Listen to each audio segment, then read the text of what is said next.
하나님의 영광이 무엇입니까? 이런 제목으로 에스겔서 10장 9절에서 22절 말씀 우리 함께 나누겠습니다. 에스겔이 살던 시대, 그러니까 지금으로부터 2006, 700년 전에는 사람들이 자신들이 믿는 신은 그 자신들이 사는 지역의 신이라고 생각했습니다. 그 지역을 관할하는 그런 신이라고 생각했죠. 그래서 자신들이 살던 지역에 다른 나라와 싸워서 이렇게 전쟁을 하게 될 때에 그 지역에 있는 사람들이 그 지역이 다른 지역과의 전쟁에서 지게 되면 단순히 자신들이 진 것이 아니라 자신들의 있는 그 지역의 신들이 다른 지역의 신들에게 졌다 이렇게 생각했습니다. 그래서 바벨론이 유다를 침공해서 예루살렘 성을 불태우고 이스라엘 백성들을 포로로 붙잡아 갈 때에 이스라엘 사람들은 생각하기를 이스라엘의 하나님이 바벨론의 신에게 졌다고 생각했습니다. 그래서 이스라엘의 하나님이 바벨론의 신에게 졌고 그래서 이스라엘의 하나님은 이 끝났다 이렇게 생각을 했던 것이죠. 어, 그게 이제 당시 사람들의 생각이었습니다. 하지만 하나님은 그 시대 사람들의 생각하는 것처럼 그런 한 지역과 또 한 백성들에게 이렇게 한정되는 또 그래서 한 지역과 한 백성을 이렇게 맡아서 다스리시는 지역신 또는 한 지역을 다스리는 신이 아니었습니다. 하나님은 한 지역이 아니라 온 세상을 다스리시고 또 나아가 그 다스리시는 인간 나라의 이스라엘의 어떤 승이나 패와 상관없이 홀로 이렇게 영광을 받으시는 그런 하나님이시다 하는 것이 오늘 본문이 우리에게 보여주는 부분입니다.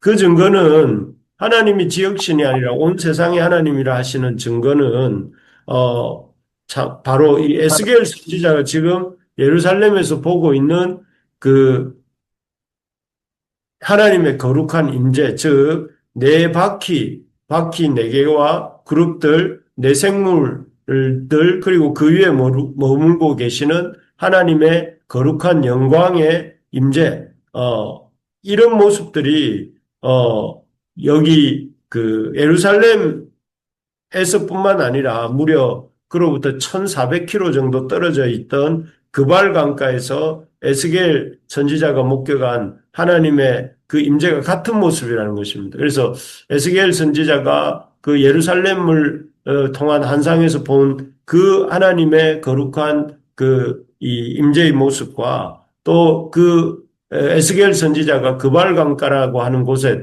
예루살렘으로부터 1,400km나 떨어져 있는 그곳에서 보았던 그 하나님의 영광스러운 현현이나 같은 모습이다 하는 것이죠.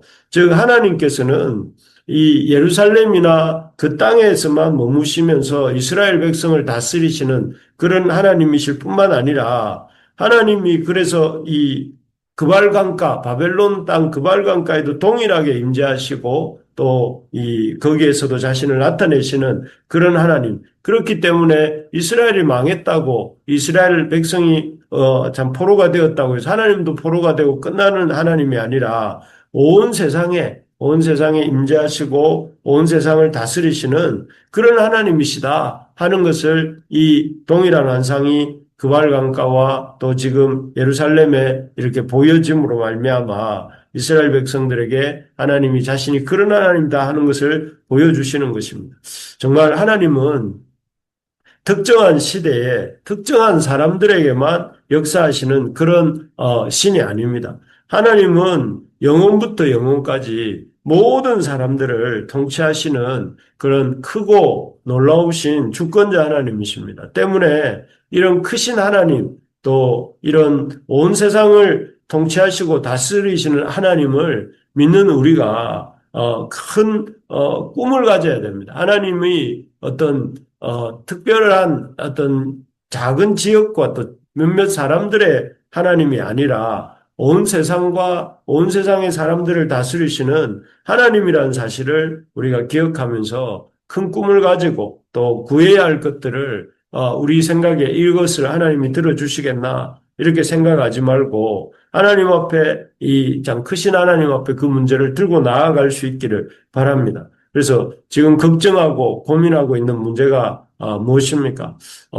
그 문제가 너무 크고 나는 너무 연약하고 또 우리 이 믿음도 부족하니까 우리 하나님도 참 이렇게 이 문제는 해결해 주시지 못하시지 않겠는가? 이렇게 생각하고 있지 않습니까? 그렇게 생각하고 있다면 망설이지 말고 크신 하나님을 바라보고 또 그 하나님께 간절히 기도함으로 나아갈 수 있기를 간절히 바랍니다.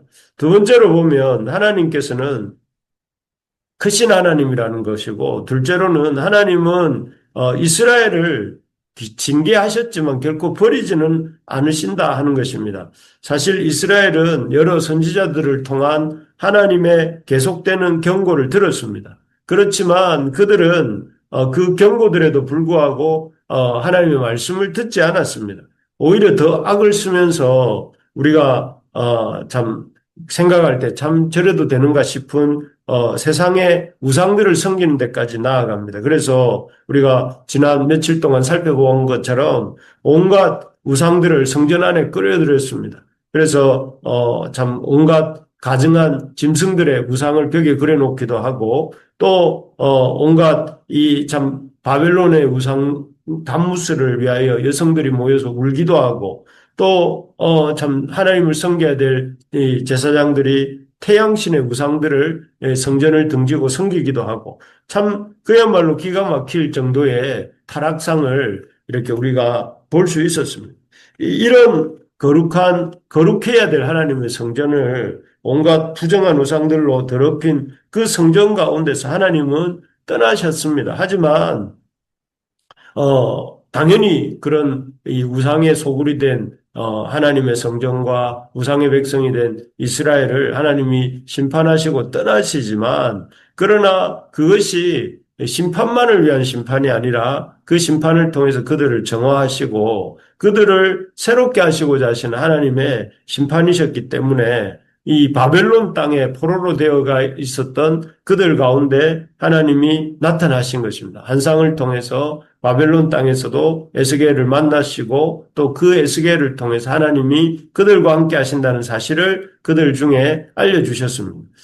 사실 하나님이 바라시는 것은 이스라엘이 심판을 받고 고통을 당하는 것을 바라시는 것이 아니고 하나님이 바라시는 것은 이스라엘이 고통을 통해서 자신들의 죄를 깨닫고 그 죄에서 돌이키기를 원하시는 것입니다.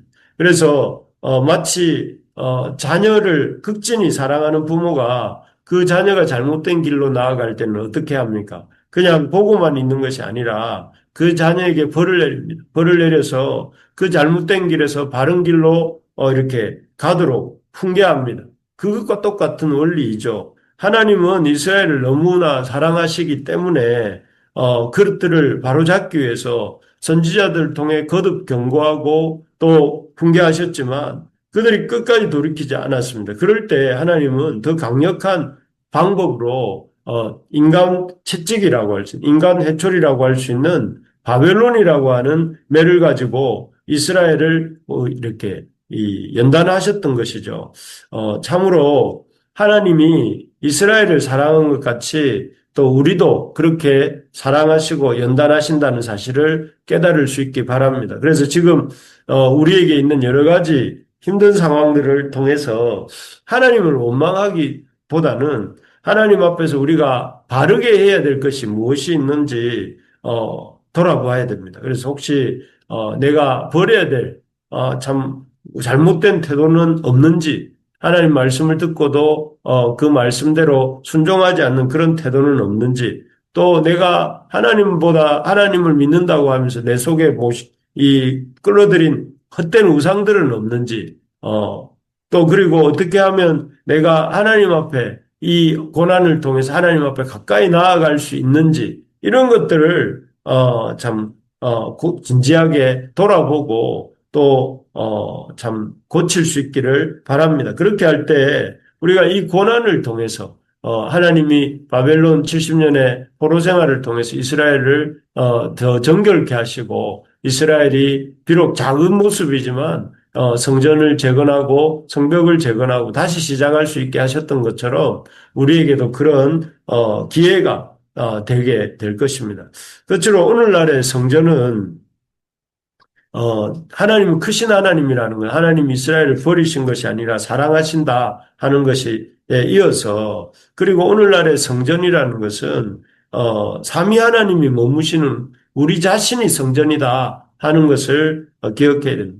하나님의 영광이 예루살렘 성전을 떠나는 모습을 보면서 하나님 이스라엘을 버리신 거 아닌가 또 하나님이 이스라엘의 그 신으로서 바벨론에게 신에게 진 게 아닌가 뭐 그렇게 사람들이 생각한다고 했는데 그게 아니고 참 하나님은 지역신이 아니고 크신 하나님이고 또 어디서든 이스라엘과 함께 하신다는 것을 보여주셨다면 오늘 이 말씀을 통해 우리 자신에게 주시는 것은 이 성전이 이 건물 성전이 더 이상 존재하지 않지만 우리의 몸이 우리가 하나님의 성전이다 하는 것을 기억해야 됩니다. 온갖 우상 숭배로 더럽혀진 예루살렘 성전에서 여호와께서 그 영광을 거두신 것처럼 오늘날도 주님의 성전된 우리가 거룩한 삶을 살지 않을 때 우리의 삶에서 여호와의 영광이 떠나가게 된다 하는 것입니다. 그렇기 때문에 우리가 우리의 몸도 우리의 하나님의 성전으로서 하나님 앞에 거룩하고 구별된 삶을 살아야 됩니다. 그래서 사람들보다 조금 나은 삶이 아니라 기준이 하나님 보시기에 거룩하고 구별된 삶을 살고자 힘쓰는 우리가 되어야 됩니다. 그래서 우리가 살고 있는 시대가 너무 물질적인 것에 관심이 많고 영적인 것에 관심이 없다 보니 영적으로 이렇게 무관심하지 말고 영적으로 자신의 몸을 하나님 앞에 구별하여 드리는 일에 무관심하지 말고 다른 사람들이 하나님을 찾지 않는다고 해서 또 사람들의 모습을 따라 하나님을 안 찾는 습관을 갖지 말고 또 무덥다고 해서 이 모든 영적 생활을 접어두고 그저 이렇게 풀어지지 말고 사람들이 어떠하든지 또 상황이 어떠하든지 하나님 앞에서 우리 자신을 구별하고 거룩한 삶을 살고자 힘쓰는 우리 부르심의 가족들이 되시기를 간절히 소망합니다. 그렇게 우리 자신의 삶을 또 우리의 몸을 하나님 앞에 구별하여 드리는 삶을 살게 될 때에 우리가 우리의 삶 가운데 계속해서 임재하시는 하나님의 그 임재와 영광을 맛보게 되고 또 우리의 삶에 하나님의 놀라운 능력이 역사가 또 나타나게 될 줄로 믿습니다. 말씀을 맺겠습니다. 하나님의 영광이란 무엇입니까? 하나님의 영광은 한 지역에만 머무는 것이 아닌 온 세상에 머무는 온 세상에 임하시는 것입니다. 또한 하나님의 영광은 이 이스라엘을 버리시는 것이 아니라 이스라엘을 참 연단하시고 이스라엘과 영원히 함께 하시는 것입니다. 또 하나님의 영광은 이제 우리의 삶에 하나님의 영광이 머물고 있습니다. 그래서 우리의 삶을 거룩하게 구별해서 하나님 앞에 드리는 우리 모두가 될 수 있기를 주의 이름으로 축복합니다. 아멘.